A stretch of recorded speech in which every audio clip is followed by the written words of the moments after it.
Unang undas po ngayong taon ni Jaja Padilla mula nang pumanaw ang kanyang partner na si Dolphy. Paano kaya aalalahanin ng Divine Diva ang hari ng komedya? May report si Lars Santiago. October 30 pa lang, dadalaw na si Jaja Padilla sa puntod ng yumaong partner na si Dolphy. Pero mag-iiwan daw siya ng mga bilin sa kanyang mga anak para sa pag-alaala kay Dolphy sa November 1. Pupunta si Jaja sa Hong Kong sa bisperas ng undas sa imbitasyon na rin ng kaibigang si Chris Aquino. Sabi ko, ang hirap pumunta ng Hong Kong kasi talagang favorite place ni Dolphy yan eh. Pero sabi niya, kung Disneyland, ay, sige, we haven't been there together as a family. Umiiyak pa rin ba ang Divine Diva? Every day actually, that's what keeps me going, I guess, when I cry a little every day. And most of the time it's in the mornings. Kasi, yun, doon ko siya kinakausap kasi.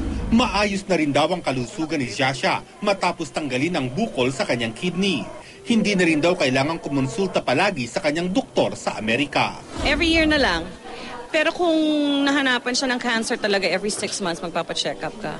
But I'm all for wellness now because instinctively I believe pag tinubuan ka ng tumor, what's stopping your body from producing another one, hindi ba? Lars Santiago, updated sa Showbiz sa Penang.